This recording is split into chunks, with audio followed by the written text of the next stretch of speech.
Cancer బారిన పడే chances ఈ కార్సినోజెనిక్ పదార్థాలు ఇవి అని చెప్పుకున్నా కూడా ఎందువల్ల కంప్లీట్గా నిషిద్ధం అని తెలిసినా కూడా మనం నిషేధించలేకపోతున్నాం. ఇప్పుడు సిగరెట్ ప్యాక్ మీద మీరు ఆ యొక్క బొమ్మ పెద్దగా వేసినంత మాత్రాన టొబాకో వల్ల ఎంత హాని జరుగుతుంది?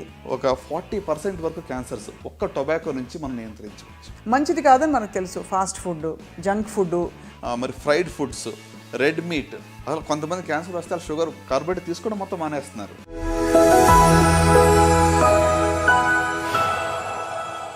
ఇది కేవలం సమాచారంగా మాత్రమే భావించండి. వైద్య నిపుణులను సంప్రదించండి. ఫుడ్ అండ్ క్యాన్సర్, మీరు మనకి మామూలుగా క్యాన్సర్ బారిన పడే ఛాన్సెస్ ఈ కార్సినోజెనిక్ పదార్థాలు ఇవి అని చెప్పుకున్నా కూడా ఎందువల్ల ఆహార పదార్థాల్లో కంప్లీట్గా నిషిద్ధం అని తెలిసినా కూడా మనం నిషేధించలేకపోతున్నాం. ఉదాహరణకి టొబాకో మంచిదని ఏ డాక్టర్ అనరు, కొంచెం తీసుకుంటే పర్లేదని ఎవరు అనరు. ఎందుకు సార్ దాని పట్ల ఒక క్లిష్టమైన నిర్ణయం తీసుకోలేకపోతున్నాం? What you feel is the impact of all these foods? అంటే ఐ డోంట్ సే టొబాకో కూడా ఒక రకంగా చెప్పాలంటే మ్యానుఫ్యాక్చర్ ఏ ఉద్దేశంతో దాన్ని తయారు చేశారో ఎగ్జాక్ట్గా అదే పర్పస్ ఫుల్ఫిల్ అవుతుంది. రైట్. అంటే మ్యానుఫ్యాక్చర్ కూడా తెలుసు అండి, మోర్ దాన్ 3000 కార్సినోజన్స్ ఉంటాయి. అందులో అట్లీస్ట్ 50 నోన్ టాక్సిక్ కెమికల్స్ ఉన్నాయి which are proven beyond doubt. ఇప్పుడు మీరు అన్నట్టుగా ఎందుకు దీన్ని మనం ఆపలేకపోతున్నాం? సో అంటే it requires lot of political will and it's beyond, అంటే మన ఎఫర్ట్తోనే ఇది అవుతుందని అనుకోను. అంటే ఇప్పుడు ఏమవుతుంది, వాళ్ళ ఎంప్లాయ్మెంట్ గురించి ఆలోచిస్తారు. ఇప్పుడు బీడీ వర్కర్స్ గురించి కానీ ఆలోచిస్తే so many people will be unemployed, లేకుంటే వాళ్ళకి ఇక డైలీ వేజెస్ పోతున్నాయి, రకరకాల యూనియన్స్ వస్తాయి. So government has got so many other pressures. Of course tobacco lobby గురించి మీకు తెలియదు ఏముంది. అవును. అంటే మీరు ఇప్పుడు సిగరెట్ ప్యాక్ మీద మీరు ఆ యొక్క బొమ్మ పెద్దగా వేసినంత మాత్రాన భయపడి ఆపేస్తారా అంటే I don't think it's working అండి. అంటే ఫియర్తో మనం కంట్రోల్ చేయలేం.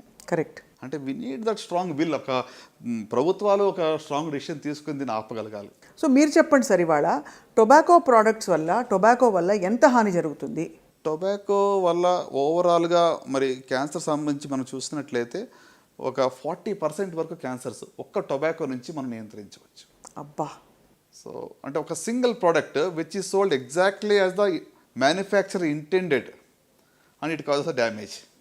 అంటే దీన్ని ఒకదాని వల్లనే మనం 40% నంబర్స్ తగ్గించవచ్చు.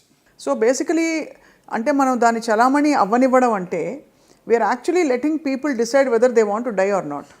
అంతే కదా? అంటే చాలా ఓపెన్గా చెప్తే బండగా.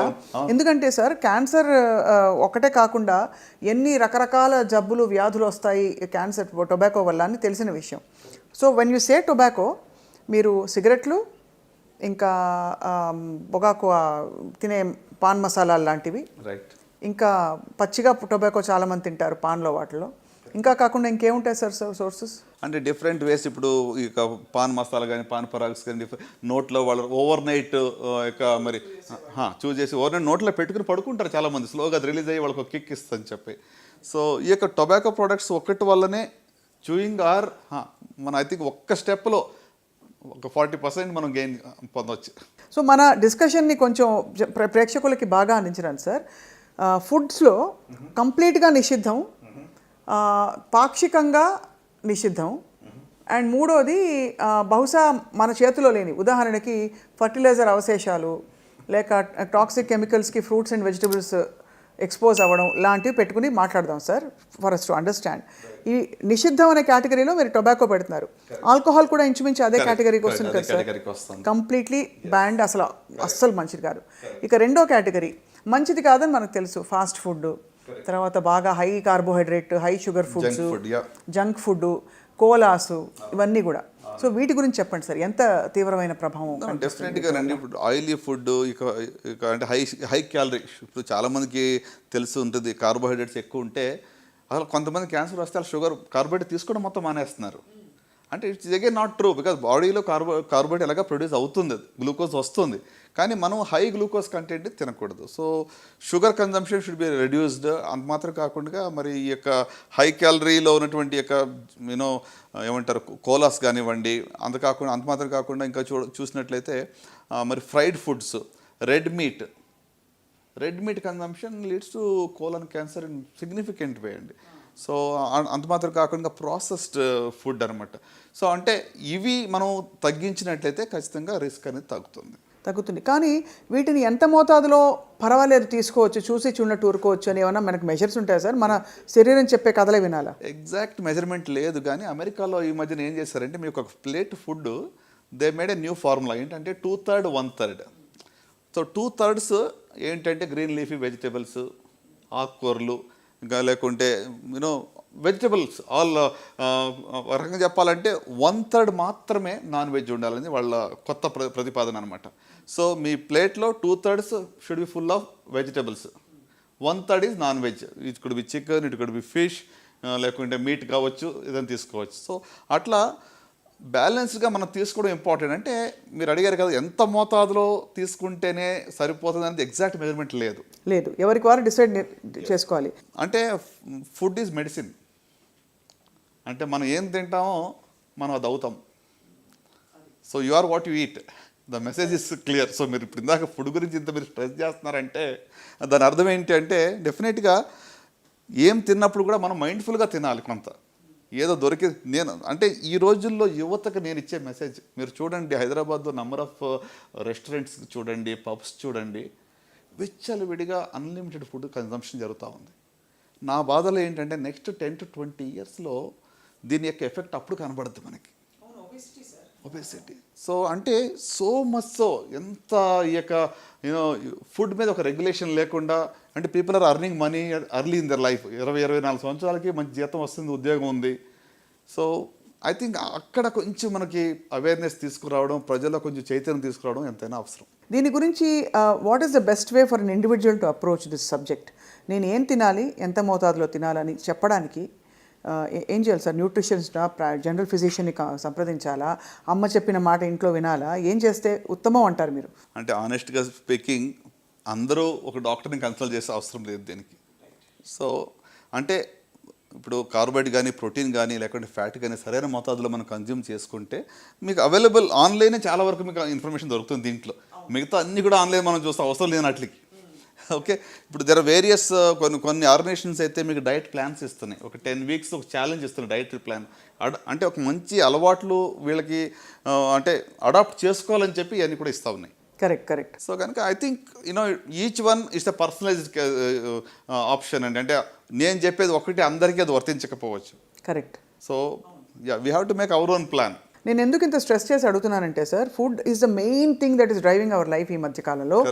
ఇదివరకు ఒక 6-7 ఇడ్లీలు ప్లేట్లో పెట్టేసుకుని చక్కగా ఒక కప్పు సాంబారు, ఇంత కొబ్బరి పచ్చడి వేసుకుని, నెయ్యి వేసుకుని తింటే మనం కంఫర్టబుల్గా తినేసేవాళ్ళం. ఇప్పుడు ఎందుకో హరాయించుకుంటాం, లేదా ఎన్ని క్యాలరీసు, ఒక ఇడ్లీ ఎంత సైజ్ ఇడ్లీ, ఇవన్నీ చూసుకుంటూ అంటే చూసుకోవాల్సిన పరిస్థితుల్లో ఇన్ఫర్మేషన్ కూడా వచ్చేసింది. సో తినేటప్పుడే ఒక స్ట్రెస్లో తింటున్నాం మనం. So how do you approach food from the perspective of long term ailments like cancer? అంటే ఫుడ్లో balance is most important and choices is most important. ఫండమెంటల్గా చెప్పాలంటే green leafy vegetables, fruits, 4 to 5 servings of fruits in your meals is going to do lot of good అండి. అంటే ఇందాక మనం tobacco గురించి మాట్లాడాం కదా, అట్లానే ఫ్రూట్స్ అండ్ వెజిటబుల్స్ పర్సే ఒక 20% క్యాన్సర్స్ తగ్గిస్తాయి. ఓహో, అమేజింగ్. దాంట్లో ఉన్న యాంటీ ఆక్సిడెంట్స్ కానివ్వండి, దాంట్లో ఉన్నటువంటి ఒక న్యూట్రియంట్స్ కానివ్వండి, they fight cancer causing substances or cancer ప్రారంభం అయితే కూడా దాన్ని ఫైట్ చేస్తాయి. సూపర్ ఫుడ్స్ నిజంగా సూపర్ ఫుడ్సేనా సార్?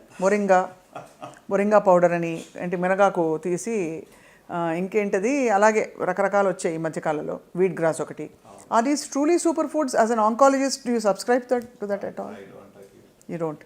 సో బేసికలీ మనం ఏదైనా సహజ సిద్ధమైన పద్ధతుల్లో మంచి వ్యాయామంతో ఫిజికల్ యాక్టివిటీ మీరు చెప్పారు చాలా ఇంపార్టెంట్. వారానికి 30 minutes చొప్పున పర్ డే 4 days చేసిన చాలు. 120 minutes of physical activity per week చేస్తే చాలా జబ్బులు రాకుండా చూసుకోవచ్చు. నాట్ జస్ట్ క్యాన్సర్, డయాబెటీస్ కానివ్వండి, హైపర్ టెన్షన్, కార్డియాక్ ఇష్యూస్ అన్నీ. Even mental health will be much better అండి. మనం productivity will be much better. నేను ఒకరోజు జిమ్కి వెళ్ళకపోతే, వాక్ చేయకపోతే ఆ రోజు నా ప్రొడక్టివిటీ తక్కువగా నాకు తెలిసిపోతుంటుంది. సో ఫిజికల్ యాక్టివిటీ అనేది నిజంగా అంటే పోస్ట్ కోవిడ్ ఎక్కువ మంది ఇంకా స్క్రీన్ అడిక్షన్ ఎక్కువ అయిపోయింది. ఇప్పుడు అన్నీ కూర్చుని చోట వస్తున్నాయి కదండి మీకు, స్విగ్గీలు, జొమాటోలు, ఎక్కడ బయటికి వెళ్ళి ఎక్కడికి వెళ్ళక్కర్లేదు కూడా, కూర్చుని చోట అన్నీ వచ్చేస్తున్నాయి. సో ఐ థింక్ శారీరక వ్యాయామం అనేది చాలా simplest and easiest way for good health. అంటే మంచి ఆరోగ్యం కోసం ఎక్స్పెన్సివ్ ఏమీ మనం చేసే అవసరం లేదు. Food choices, physical activity, right, drink lots of water. ఇవన్నీ దీనికి ఖర్చుతో లేని పని ఇది, కానీ ఇవి చెయ్యం మనం. సార్ మామూలుగా అందరం అదే ఫుడ్ తింటాం, మోర్ ఆర్ లెస్ ఒక 80% స్పెక్ట్రమ్ ఒకే చోట ఉన్నాం ఇంచుమించుగా. కానీ కొంతమందికే క్యాన్సర్ వస్తుంది. ఆ కొంతమందిలో ఈ క్యాన్సర్ కణాలని ప్రేరేపించడానికి ఏ లక్షణాలు ఉంటాయి? Is it genetics, is it something else that invites cancer? Sure అండి. అంటే క్యాన్సర్ రావడానికి జెనెటిక్ అనేటువంటిది, ప్రతి క్యాన్సర్ కూడా జెనెటిక్ అలాగనుకుంటే, ఎందుకంటే జీన్స్లో తేడా వచ్చినప్పుడే కదా కణాలకు విభజన అలా జరుగుతూ ఉంటుంది. కానీ ఇది జన్యుపరంగా వచ్చిందా, హెరిడిటరీ అంటాం. సో హెరిడిటరీ అంటే మీకు వంశపారంపర్యంగా కుటుంబంలో వచ్చేటువంటిది. దాని యొక్క రిస్క్ అనేది 5 నుంచి 10% మాత్రమే ఉంటుంది. సో మిగతా 90 నుంచి 95% అనేటువంటిది మనకు నేచర్లో ఉన్నటువంటి మనం ఎక్స్పోజ్ అయినటువంటి కార్సినోజెన్స్ వల్ల మనకు వస్తూ ఉంటుంది. సో ఇప్పుడు మీరు అన్నారు ఏ ఫుడ్లో ఉన్న ఏ కార్సినోజన్ ఎప్పుడు ట్రిగ్గర్ చేస్తుంది, ఇట్ డిపెండ్స్. ఇప్పుడు కొంతమంది ఏమంటారు దగ్గరికి వచ్చి, మా ఫాదరు 40 ఏళ్ళుగా స్మోక్ చేశారండి, ఆయనకి ఏ లంగ్ క్యాన్సర్ ఏం రాలేదు, ఎందుకు మానేయాలి? అవును, కరెక్ట్. చాలా కామన్ జస్టిఫికేషన్ మన కామెంట్స్లో కూడా పెడతారు సార్ ఇలాంటివి. అవును, కొంతమందికి రాలేదు అన్నంత మాత్రాన మనము దీనివల్ల వస్తుందని దాన్ని డిస్ప్రూవ్ చేయట్లేదు. 90% of the lung cancers direct related to smoking prove చేసాం. 10%లో మాత్రమే నాన్ స్మోకర్స్ కూడా లంగ్ క్యాన్సర్ రావచ్చు. అవును, కరెక్ట్. Okay, at the same time స్మోకర్స్లో రాలేదు అంటే దట్ డజంట్ మీన్ దట్ ఇంకా స్మోక్ చేస్తే ఏం కాదనేది కాదు. మనం దాన్ని you can't prove the other way round. So ఎందుకు వస్తుంది అంటే వాళ్ళలో ఆల్రెడీ ఒక ప్రిడిస్పోజిషన్ ఉండాలి. Over a period of time ఈ కార్సినోజెన్స్ రెగ్యులర్గా ట్రిగ్గర్ చేస్తాయి, క్యాటలిస్ట్గా పనిచేస్తాయి. ఈ కణాల యొక్క జెనెటిక్ చేంజ్ అంటే ఇప్పుడు ట్యూమర్ సప్రెసర్ జీన్ అని ఉంటుంది, అంటే ఒక కణాల విభజన జరగకుండా ఉండేటువంటి ఒక జీన్ ఉంటుంది, దాన్ని ఆల్టర్ చేస్తాయి. ఆల్టర్ చేసినప్పుడు అది సప్రెసింగ్ బదులు కీప్ డివైడింగ్ అంటుంది. అంటే ట్రాఫిక్ సిగ్నల్స్ ఫెయిల్యూర్ అయినట్టు అనుకోండి. Instead of green it says red. Okay, 2 చోట్ల 3 చోట్ల సిగ్నల్స్ రెడ్ అయినాయి అనుకోండి, ట్రాఫిక్ అంతా వచ్చి జామ్ అయిపోతుంది ఒకే చోట. సో ఒక లంప్ ఫార్మ్ అవుతుంది. So it's a failure of signalling system. మన కణాల్లో ఉన్న సిగ్నల్స్ కణాల విభజన జరగాల వద్దా, ఆగు అనే దానికి బదులు వెళ్ళు అని చెప్తా ఉంది. So it keeps on dividing అని. సో అంటే ఇది it's triggered by various carcinogens, అంటే ఈ యొక్క క్యాన్సర్ కాజింగ్ సబ్స్టెన్సెస్, దానివల్ల జరుగుతూ ఉంటుంది. సార్ ఆటో ఇమ్యూన్ కండిషన్స్కి క్యాన్సర్కి ఏమైనా సంబంధం ఉందా? ఆటో ఇమ్యూన్ దాంట్లో కూడా కొంతవరకు ఇమ్యూనిటీ అనేటువంటిది మరి తక్కువగా ఉండటం వల్ల రిస్క్ ఆఫ్ క్యాన్సర్ అనేది పెరుగుతుంది. ఆటో ఇమ్యూన్ కండిషన్స్ ఉన్న right. And my final question with foods and cancer sir, మన చేతుల్లో లేనివి కొన్ని ఉంటాయి. పెస్టిసైడ్స్ బాగా వాడేయడం, టాక్సిన్స్, మనకి ఈ మధ్య కాలంలో కొన్ని దేశాల్లో మసాలాల్లో కూడా ఎన్నో కార్సినోజెన్స్ బయటపడ్డాయని చెప్పి బ్యాన్ చేస్తారు. ఇప్పుడు ఇవన్నీ సర్వసాధారణంగా అమ్మ చేతి ఇంటి వంటే కదా, దీనిలో కూడా ప్రాబ్లం ఉంటే ఇక ఎక్కడ పోవాలని తలపట్టుకుంటున్నారు. సో ఏం చేయాలి సార్, ఎంత సీరియస్గా తీసుకోవాలి ఇవి? ఒకటండి, మన చేతిలో ఉన్నది మనం చేయగలం. Prevent the preventable. ఇక ప్రతిదాన్ని కూడా కొలత వేసి రోజు క్యాన్సర్ వస్తుందని భయంతోనే మనం జీవించాల్సిన అవసరం అస్సలేం లేదు. I think we have to live our life in a joyful way. So కనుక నేనేమంటానంటే consumption of lots of fruits and vegetables, balanced diet, physical activity, consumption of more water, okay, ఇవి ఫండమెంటల్గా మనం తీసుకున్నట్లయితే మరి ఎంత మోతాదులో తీసుకోవాలని క్వశ్చన్ వస్తుంది. See somebody said like this, there is nothing like poison, it all depends on dose.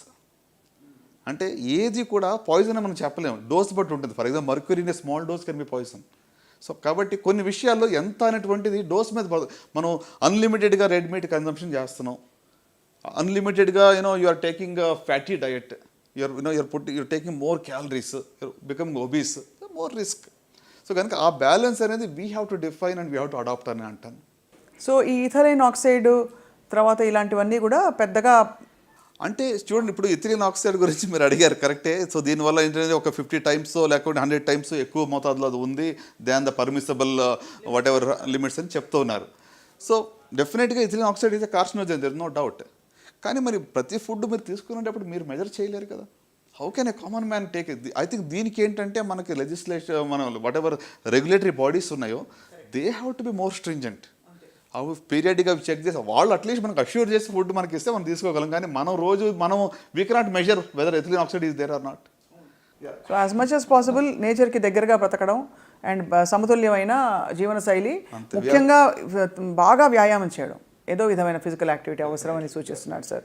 It's very very enlightening sir. అంటే చాలా reassuring also in many ways doctor Chinnababu గారు.